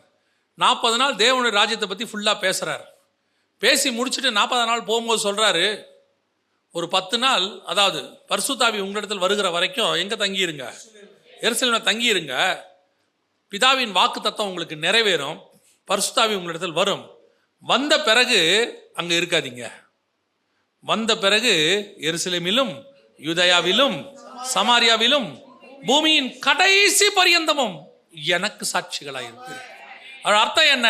அங்க அவர்கள் உலகமெங்கும் சிதறி போனார்கள் பிசாசின் ராஜ்யத்தை எடுத்துக்கிட்டு. இங்க நீங்க உலகமெங்கும் போங்க தேவனுடைய ராஜ்யத்தை எடுத்துக்கிட்டு. இப்ப நீங்களும் நானும் அந்த வேலையில தான் இருக்கிறோம். நாம் எல்லாம் அந்த வேலையில் தான் இருக்கிறோம். நாம ஒரு சபைக்குள்ள இருந்தாலும் நாம இங்க செட்டில் ஆகிறவங்க அல்ல, உலகமெங்கும் போகிறவர்கள். நம் கையில் ஒரு பொறுப்பு கொடுக்கப்பட்டிருக்கு. தேவனுடைய ராஜ்யத்துக்கு அடுத்தவைகள் என் கையில் கொடுக்கப்பட்டிருக்கிறது. நான் இப்ப இதை எடுத்துக்கிட்டு உலகமெங்கும் போகணும். அதுக்கு முதல்ல எனக்கு ஒன்று தெரியணும், ஒரு ஒன்னஸ். எது ஒன்னஸ்? இயேசு கிறிஸ்து இந்த பூமியில இருக்கும் போது 3.5 வருஷம் சீஷலங்கிட்ட பேசிக்கிட்டே இருக்கிறார். எதை பத்தி பேசுறாரு? பரலோகத்துக்குரியதை பத்தி பேசுறாரு, பிதாவை பத்தி பேசுறாரு, எல்லாத்தையும் சொல்றாரு. ஆனா அவனுக்கு எதை பத்தி இருந்துச்சு தெரியுமா? இயேசுக்கு அப்புறம் யாரு? அடுத்து நமக்கு என்ன கிடைக்கும்? எல்லாவற்றையும் விட்டு வந்தோமே, எங்களுக்கு என்ன கிடைக்கும்? இயேசு போறாரு. இயேசு மருமலையில பார்க்கறாங்க. பார்த்த உடனே, ஆண்டவரே இங்கே உமக்கு ஒரு கூடாரமும் எலியாவுக்கு, அவன் கூடாரம் போடுறதுலயே இருக்கிறான். கடைசியா இயேசு சொல்றாரு, மனுஷகுமாரன் உங்களை விட்டு எடுக்கப்படுகிற காலம் வந்துருச்சு அப்படின்னு உடனே சொல்லிட்டு அப்படித்தான் போறாரு. சண்டை வந்துருச்சு, போறாராமே. அடுத்து யாரு? வயசுல பெரியவன்பா நானு, நீ வயசுல பெரியவனா இருக்கலாம், ஆனா நீ 2-3 தடவை பின்மாற்றம் அடைஞ்சவன். உன்னையே அவர்கிட்ட கூட்டு வந்தது நான் தான், அந்திரேயா. யோவான் சொல்றாரு பாருங்க, அவர் மார்பில் சாஞ்சிருந்தவன் நான் தான். நியாயமா அடுத்து எனக்கு தான் வரணும். திரும்பி வந்து பார்க்குறாரு, ஏண்டா நான் போகிறத பற்றி கவலை உங்களுக்கு கொஞ்சம் கூட இல்லையா? இல்லை, ஹாஸ்பிட்டலில் படுக்க வச்சாச்சு, காப்பாற்றணுங்கிற எண்ணம் இல்லை, அடுத்து யாருங்கிற எண்ணம் தான் இருக்கு. அதே மாதிரி தான் இவனும் இருக்கிறான்.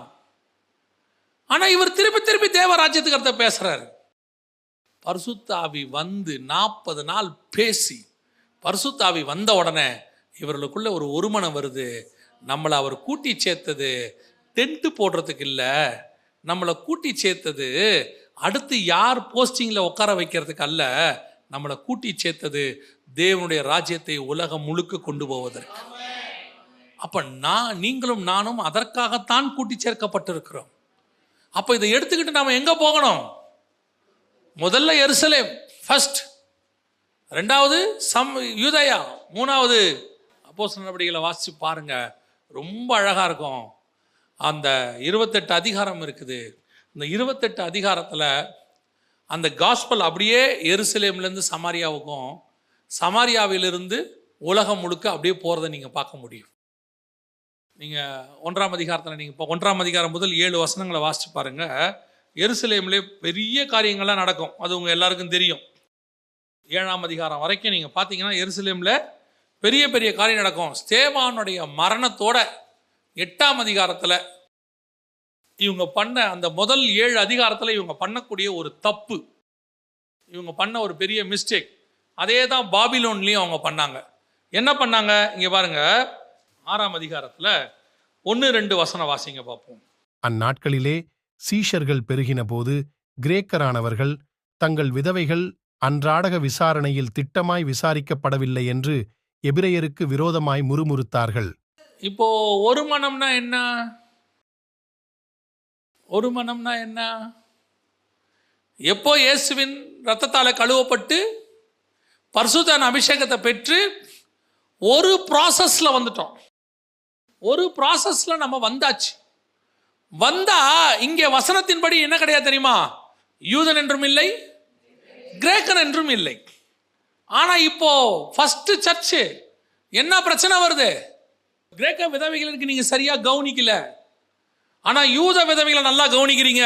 பிரிவினை வருது பாருங்க. இந்த பிரிவினை தான் இன்னைக்கு எல்லா விதத்திலும் இருக்குது. நீ ஒரு ரத்தத்தால கழுவப்பட்டு ஒரு தேவனுடைய பிள்ளைன்னு வந்துட்டீனா எப்படி இந்த பாகுபாடு வரும்? இதுதான் முதல் சபைக்குள்ள இருந்துச்சு. நான் யூதன், நான் கிரேக்கன். என்னைக்கு பாகுபாடு வந்துச்சோ சபை உடைஞ்சிருச்சு, முடிஞ்சு, கதை முடிஞ்சு. செதறி போனார்கள். ஒருமனப்பட்டு சாலமோன் மண்டபத்திலும் தேவாலயத்திலும் வீடுகள் தோறும் அப்பம் பெற்றுக்கிட்டு இருந்ததுக்குள்ள ஒரு பிரிவினை வந்துச்சு பாருங்க. நான் யூதன், நான் கிரேக்கன். இன்னைக்கு அதே பாகுபாடு. நல்லா தெரிஞ்சுக்கொள்ளுங்க. சபைக்குள்ள உட்கார்ந்துட்டு எந்த பாகுபாடு பார்த்தாலும் நீ தேவனுடைய சபையார் கிடையாது, நீ கிடையவே கிடையாது. அவ்வளவுதான். இங்கே ஒரு மனமா தேவ ராஜ்யத்தை உலகமெங்கும் கொண்டு போகிறவர்கள் மட்டும் கூடியிருக்கிற இடம். அதனாலதான் இன்னைக்கு சுவிசேஷம் போக மாட்டேங்குது. பிசாசு போது உலகம் முழுக்க. பிசாசுடைய ராஜ்யத்தை பாருங்க, பல நாடுகள் ஆரம்பிக்குது. கிறிஸ்துவின் ராஜ்யம் இருந்த நாடுகள்லாம் பிசாசின் ராஜ்யமா மாறுது. காரணம் என்ன? காரணம் என்ன? சபைகளுக்குள்ள இல்லாத ஒத்துமை, ஒரு மனம். சபைக்குள்ள அவ்வளவு பாகுபாடு வச்சிருக்கான். ஏழை பணக்காரன், படிச்சவன் படிக்காதவன், ஊர்க்காரன், மொழிக்காரன், ஜாதிக்காரன் எல்லாம் சபைக்குள்ள வச்சிருக்கிய. அப்படியே வச்சுக்கிட்டு இருந்தா எப்படி சபை இருக்கும்? சிதறித்தான் போகும். எந்த மொழியும் கிடையாது, எந்த நிறமும் கிடையாது, எந்த அந்தஸ்தும் கிடையாது.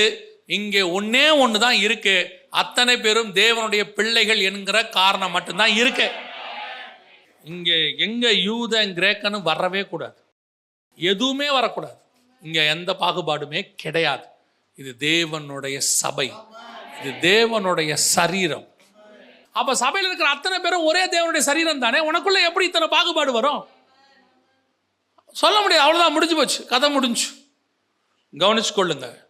சபையில பாகுபாடு வந்தால் சபை பிரிந்து போகும். இப்போ சுவிசேஷம் எங்க போகுது தெரியுமா? 8ஆம் அதிகாரத்துக்கு எங்க போயிருச்சு பாருங்க. 8ஆம் அதிகாரத்துல 3வது வசனம் வாசிங்க பார்ப்போம். 8:3. சவுல் வீடுகள் தோறும் நுழைந்து புருஷரையும் ஸ்திரீகளையும் இழுத்து கொண்டு போய் காவலில் போடுவித்து சபையை பாழாக்கிக் கொண்டிருந்தான். சிதறிப்போனவர்கள் எங்குந்திரிந்து சுவிசேஷ வசனத்தை பிரசங்கித்தார்கள். சிதறி போனவர்கள் எங்கும் திரிந்து, எங்க சிதறி போனாங்க பாருங்க அடுத்த வசனம். அப்பொழுது பிலிப் என்பவன் சமாரியாவிலுள்ள ஒரு பட்டணத்திற்கு போய் அங்குள்ளவர்களுக்கு கிறிஸ்துவை குறித்து பிரசங்கித்தான். எருசலேம் யூதாயாவிலிருந்து எங்க வெளியே போயிருச்சு, சமாரியாவுக்கு. இப்போ சமாரியாவுக்கு போன சுவிசேஷம் அப்படியே நல்லா போயிட்டே இருக்குது, நல்லா போயிட்டே இருக்கு. ஆனா இப்போ 8ஆம் அதிகாரத்துக்கு அப்புறம் பவுல் ஆரம்பிச்சிட்டார், உள்ள வந்துட்டார். பவுல் மினிஸ்ட்ரி ஸ்டார்ட் ஆயிருது. 9ஆம் அதிகாரத்துக்கு அப்புறம் பவுலுடைய மினிஸ்ட்ரி என்ன ஆகுது? ஸ்டார்ட் ஆயிருச்சு. 17ஆம் அதிகாரம் வரைக்கும் போயிட்டு இருக்கு, நல்லா அற்புதமா போயிட்டு இருக்குது மினிஸ்ட்ரி. ஆனா அந்த யூதா இருக்கான் பாருங்க, சொந்த ஜனம், அவனை என்ன பண்ணுது? என்ன பண்ணுது? அவனை மினிஸ்ட்ரி பண்ணவே விட மாட்டேங்குது. போற இடத்துலலாம் தொல்லை. யாரு? சொந்த ஜனம். போற இடத்துலலாம் தொல்லை. உன்னை பண்ண விடுறமா பாரு, கொலை செய்ய வகை தேடுறது, அப்படியே போகிற இடத்துலலாம் சண்டை போடுறது. இன்றைக்கி சுவிசேஷம் அந்த நிலைமையில தான் 2வது ஸ்டேஜில் இருக்குது. இன்றைக்கி நான் சொல்கிறேன், சபைக்கு எதிரிகள் யார் தெரியுமா? எதிரிகள் சொந்த ஜனங்கள் மட்டும்தான். எதிரி நம்மளை அடிப்பான். இந்த காலத்துலேருந்து நம்மளை அடிக்கலை. நம்மளுடைய மார்க்கமே இயேசுவை அடித்ததுலேருந்து தான் ஆரம்பிச்சிச்சு.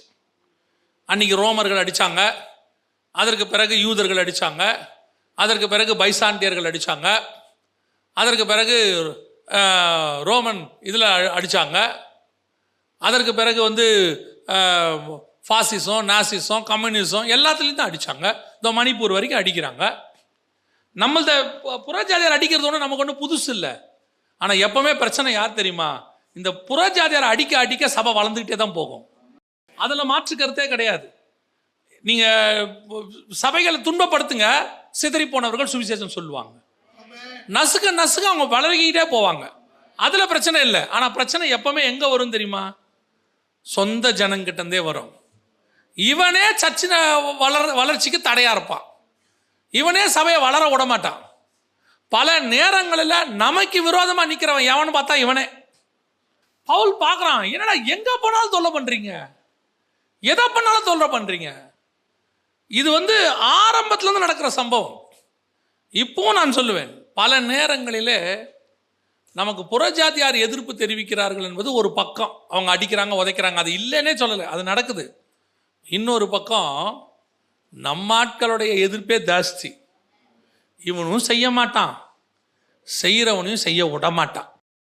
சில ஆட்கள் இருக்கான், இவனுக்கு அதில் ஏதாவது ஆதாயம் வருதான்னு பார்ப்பான். ஆதாயம் வராட்டி அந்த மீட்டிங்கே நடத்த விடாமல் பண்ணிடுவான். மீட்டிங்கே நடத்த மாட்டான், பிரயோஜனம் இருக்காது. கவனித்துக் கொள்ளுங்கள். இந்த நம்ம என்றைக்குமே ஒரு ஊழியத்திற்கு தடையாய் மட்டும் இருக்கவே கூடாது. ஏன்னா அது அவங்களுடைய பிரச்சனை. உங்களுக்கும் அந்த ஊழியக்காரருக்கும் எவ்வளோ வேணாலும் தனிப்பட்ட பிரச்சனை இருக்கலாம், அதெல்லாம் வேற. ஆனால் அதன் மூலமாக 2 ஆத்மா சந்திக்கப்படுவது நீங்கள் என்ன செய்யக்கூடாது? அதை கர்த்தர் அனுமதிக்கவே மாட்டார். மற்ற விஷயத்தில் நீங்கள் அவரோட உட்காந்து பேசிக்கோங்க. ஆனால் ஊழியத்தை மட்டும் தடுக்கவே தடுக்காதீங்க. பரலோகம் விரும்பாது, பரலோகம் விரும்பாது. சுவிசேஷம் எங்கே போது பாருங்க, 18ஆம் அதிகாரம் 6வது வசனம். அவர்கள் எதிர்த்து நின்று தூஷித்த போது அவன் தன் வஸ்திரங்களை உதறி, உங்கள் இரத்தப்பழி உங்கள் தலையின் மேல் இருக்கும், நான் சுத்தமாயிருக்கிறேன், இது முதல் புறஜாதியாரிடத்திற்கு போகிறேன் என்று அவர்களுடனே சொல்லி. இதான் உண்மை. ஊழியத்துக்கு விரோதமாக எழும்பி ஊழியத்தை தடுக்கிறது, ஊழியத்தை செய்ய விடாம தடுக்கிறது, அந்த ஊழியத்துக்கு விரோதமாக போய் எங்கேயாவது கம்ப்ளைண்ட் பண்ணுறது, அந்த ஊழியக்காரனுக்கு விரோதமாக செயல்படுறது. தனிப்பட்ட முறையில் அந்த ஊழியக்காரனோட என்ன பிரச்சனை இருக்குதோ அது உங்களுக்கு வேற. ஆனால் நடக்கிற ஊழியத்தை என்ன செய்யக்கூடாது? தடுக்கக்கூடாது. அதனுடைய விளைவு என்ன தெரியுமா? அவன் இரத்தப்பழி உங்கள் தலையின் மேல் இருக்கும், நான் சுத்தமாக இருக்கிறேன், இது முதல் புறஜாதியாரிடத்துக்கு போகிறேன் என்று. அதோட காஸ்பல் எங்க போயிருச்சு? புறஜாதியாருக்கு போயிருச்சு. 1 முதல் 7 எருசலேம் யூதயா, 8 முதல் 17 சமாரியா, 18 முதல் 28 புறஜாதியார், பூமியின் கடைசி பரியந்தம். அதாவது 1:8 சொன்னார் இல்லையா அப்போஸ்தலர் நடவடிக்கைகளில், அவர் சொன்னது அப்படியே 100% நிறைவேறிடுச்சு. இப்போ இவர்கள் எடுத்துக்கிட்டு உலகம் எங்கும் புறப்பட்டு போயிட்டாங்க. இப்போ புரியுதா? எருசலேமில் ஆரம்பிச்சு இப்போ இவங்க எங்கே போயிட்டாங்க? உலகம் எங்கே போயிட்டாங்க. தோமா இங்கே வந்துட்டாரு, அவர் மாசிடோனியா போயிட்டாரு. இவர் இன்னும் பெரிய விஷயம், இவர் பாபிலோனுக்கு நிறுவனங்கள் எழுதி அனுப்பிச்சிட்டார். பேதுரு அவர் சொல்லுவார், இது பாபிலோனில் வாசிக்கப்படுவதாக. இப்போ என்ன ஆயிடுச்சு பாருங்க, பாபிலோனில் ஆரம்பிச்சதான 1 பேதுரு 5:13 வாசிங்க. உங்களுடனே கூட தெரிந்து கொள்ளப்பட்டிருக்கிற பாபிலோனில் உள்ள சபையும் என் குமாரனாகிய மார்க்கும் உங்களுக்கு வாழ்த்துதல் சொல்லுகிறார்கள். பாபிலோனில் உள்ள, இப்ப நல்லா புரியுதா? ஏதேனிலிருந்து காயின் புறப்பட்டு வந்து கிழக்கிலிருந்து அராரத்துக்கு, அராரத்திலிருந்து அவங்க பாபிலோனுக்கு போயிட்டாங்க. இப்ப கர்த்தர் பாபிலோனிலிருந்து ஆரம்பித்து கானானுக்கு வந்து, இஸ்ரவேல் எருசலேமிலிருந்து ஆரம்பித்து பூமியின் கடைசி பரியந்தத்துல கடைசியா சுவிசேஷம் எங்க வந்துருச்சு? பாபிலோனுக்கும் வந்துருச்சு. பிசாசின் ராஜ்யம் ஏதேன்ல ஆரம்பிச்சு பாபிலோன்ல முடிஞ்சு பாபிலோன்ல இருந்து உலகம் ஃபுல்லா போச்சு. தேவனுடைய ராஜ்யம் பாபிலோனிலிருந்து புறப்பட்டு எருசலேமுக்கு வந்து எருசலேமிலிருந்து உலகம் எங்கும் போய் பாபிலோனுக்குள்ள வந்துருச்சு. எப்பேர் தேவ சபை இப்ப எங்க வந்துருச்சு? பாபிலோனுக்குள்ள வந்துருச்சு. ஏதேனுக்குள்ள பாம்பு வந்துச்சு, ஆனா வெளியே போயிருச்சு. சபையும் வெளியே போயிருச்சு, ஏவாளும் வெளியே போயிட்டா. அப்படி வெளியே போன இடத்துல இருந்து கர்த்தர் இப்ப என்ன செஞ்சுட்டார் தெரியுமா? அவன் கூட்டிட்டு போய் ஒரு ஆதிஸ்தானத்தை உண்டாக்கினான் பாபிலோனுன்னு. அந்த பாபிலோனுக்குள்ள எந்த சபையை நீ வெளியே கூட்டிட்டு போனியோ அந்த சபையை கர்த்தர் கொண்டு போய் உள்ளே உட்கார வச்சுட்டார். அல்லேலூயா. இதுதான் கர்த்தருடைய மகத்துவம். எங்க நீ அவர் ராஜ்யத்துக்கு விரோதமா எழும்புறியோ அங்கேயே அவர் ராஜ்யத்தை ஸ்தாபிப்பார். நீங்க என்ன நினைச்சீங்க? கர்த்தரை ஏதோ சபை பலகீனம் நினைச்சீங்களா? ஊழியக்காரன் பலகீனமானவன் நினைச்சீங்களா? கிடையவே கிடையாது. சபை இந்த பூமியில் இருக்கிறதுலயே பலமான ஸ்தாபனம். ஏன் தெரியுமா? பூமியில் இருக்கிற எதையும் எதை வேணாலும் மேற்கொள்ளும், ஆனால் சபையை பாதாளம் கூட மேற்கொள்ளாது. கர்த்தர் வல்லமையுள்ள பராக்கிரமா வச்சிருக்கிறார். இப்ப சுவிசேஷத்தினுடைய பிரயாணத்தினுடைய முடிவாக இந்த ராஜ்யம் பாபிலோனுக்குள்ள போயிருச்சு. பாபிலோன்ல தொடங்கி அவன் ராஜ்யம் வந்துச்சு, ஆனா எருசலேம்ல தொடங்கி தேவராஜ்யம் பாபிலோனுக்குள்ள போயிருச்சு. எவ்வளவு பெரிய ஆசீர்வாதம் பாருங்க. அதுதான் கர்த்தர் சபைக்கு வச்சிருக்கிற வல்லமை. தேவ ராஜ்யம்னா சும்மா கிடையாது. இன்னைக்கு பாபிலோனுக்குள்ள தேவனுடைய சபையை கொண்டு வர அளவுக்கு கர்த்தர் வல்லமை உள்ளவராய் இருக்கிறார். யோசித்து பாருங்க கர்த்தர் எப்படி செஞ்சிருக்கிறார்னு சொல்லி. இந்த பிரயாணத்துல தான் நீங்களும் நானும் இருக்கிறோம். இப்ப இந்த பிரயாணத்துல கர்த்தர் உங்களை என்னையும் வச்சிருக்கிறாரு. நீங்களும் நானும் சிதறி போனவர்களா இருக்கணும், செட்டில் ஆகிறவங்களா இருக்கக்கூடாது, ஒருமனப்பட்டவர்களா இருக்கணும். என்ன ஒருமனம் தெரியுமா? தேவ ராஜ்யத்துக்கு ஒருமனப்பட்டவர்களா இருக்கணும். எல்லாரும் ஒருமனப்பட்டு நாம எல்லாம் சபை வாங்கறதுக்காக ஜெபம் பண்ண போறோம், அதுக்கு ஒருமனம் இல்லை. நாம எல்லாம் ஒருமனப்பட்டு பெரிய மண்டபம் கட்டுறதுக்கு ஒருமனப்பட போறோம், அதுக்கு ஒருமனம் இல்லை. நாம எல்லாரும் சேர்ந்து ஒருமனப்பட்டவர்களாக நாம் ஒரு டூர் போக போறோம், அதுக்கு ஒருமனம் இல்லை. எதுக்கு ஒருமனம் தெரியுமா? தேவ ராஜ்யத்தை சுமந்து கொண்டு உலகமெங்கும் போக போறோம், அதற்கு அவர்கள் ஒருமனப்பட்டவர்களாக இருந்தார்கள். அப்படி ஒருமனப்பட்டவர்களுக்குள்ள யூதனும் இல்லை, கிரேக்கனும் இல்லை, எந்த மொழிக்காரனும் இல்லை, எந்த இனக்காரனும் இல்லை, எந்த ஜாதிக்காரனும் இல்லை. இங்கே அத்தனை பேரும் இயேசுவின் ரத்தத்தாலே கழுவப்பட்ட ஒரே பிள்ளைகளாக தேவ ராஜ்யத்தை சுமந்து கொண்டு போக போகிறோம். இன்னைக்கு பாபிலோனுக்கு போன சுவிசேஷம் இன்னைக்கு உலகம் எங்கும் எல்லா நாடுகளிலும் சபை இருக்கிறது. இன்னும் வரும் நம்முடைய வேலையும் அதை செய்து முடிக்கிறது தான். ஒரு நாள் பரலோகத்தில் செய்யப்படுவது போல அவருடைய ராஜ்யம் பூமியிலும் செய்யப்படும். அல்லேலூயா. அந்த பிரயாணத்தில் தான் கர்த்தர் உங்களை என்னையும் வச்சிருக்கிறார். இப்போ நம்ம ரெடியாக இருக்கிறோமா? பிரயாணப்படுறோமா? விசுவாசின்ற பேர் இருக்குதே ஒழிய சபைக்குள்ள நீங்களும் நானும் எந்த சிந்தையுடையவங்களா இருக்கிறோம்? இன்னைக்கும் கேட்டு பாருங்க. ஜப குறிப்பு என்ன? உங்களுடைய ஜப குறிப்பு என்ன? எப்படியாவது பொண்ணுக்கு கல்யாணம் பண்ணி பார்த்துடணும். உங்க ஜப குறிப்பு அதல்ல. பாஸ்டர், நான் ஒரு பிரயாணத்தில் இருக்கிறேன், நல்ல போராட்டத்தை போராடி கொண்டிருக்கிறேன், நான் ஓட்டத்தை முடிக்க எனக்கு சொல்லிக் கொடுங்க பாஸ்டர், நான் ஓட்டத்தை முடிக்க எனக்கு ஆண்டவர் கிருபை தரணும்னு எனக்கு ஒரு ஜெபம் பண்ணுங்க பாஸ்டர். உங்கள் ஜெப குறிப்புகள் கீழானவைகள் அல்ல, மேலானவைகளாகவே இருக்கணும், எப்பவும் இருக்கணும். அதுதான் கர்த்தர் விரும்புகிறது. இன்னைக்கு சபை எதை விரும்புது? சபை எதை விரும்புது? உலக பிரகாரமான ஆஸ்தி, உலக பிரகாரமான பிள்ளைகளுடைய எதிர்காலம், உலக பிரகாரமான ஒரு சந்தோஷம், இதுதான் விரும்புகிறோம். அது பிரயாணப்படுகிறவன் அல்ல, அது தங்கி விடுகிறவன். நாம் பிரயாணப்படுகிறவன். நம்முடைய வேலை வேறு. நம்மை கர்த்தர் நடத்தி கொண்டிருக்கிறார். முடிவு பரியந்தம் நிலை நிற்கிறவனே ரட்சிக்கப்படுவான். அல்லேலூயா. நம்ம ஜெபம் பண்ண போகிறோம் எல்லாரும் தேவ சமூகத்தில். நம்முடைய பிரயாணம் மிகப்பெரிய பிரயாணம். இன்னைக்கு நேற்று இல்லை, 4000 வருஷ பிரயாணம். ஆபிரகாம் ஆரம்பிச்சு அதை கொண்டு வந்து எருசலேமில் விட்டார். எருசலேமில் ஆரம்பிச்சு இன்னைக்கு பாபிலோன் வரைக்கும் அந்த பிரயாணம் போயிருக்குது, இன்னும் போகும். நம்முடைய வேலையை நாம் செய்து முடிக்கும் போது அந்த பிரயாணம் முடிவு பெறும். அந்த பிரயாணம் முடிவு பெறும்போது தேவராஜ்யம் பூமியிலே வந்திருக்கும். பரலோகத்தில் செய்யப்படுவது போல பூமியிலும் செய்யப்படும்.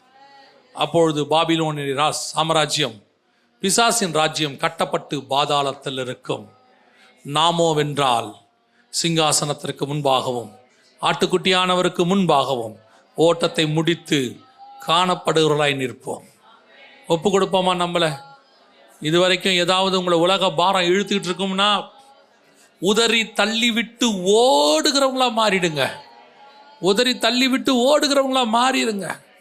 ஏன்னா ஓட்டத்தை தடுக்கிற, ஓட்டத்தை நிற்க பண்ணுகிற எதையும் நாம் பார்க்கக்கூடாது.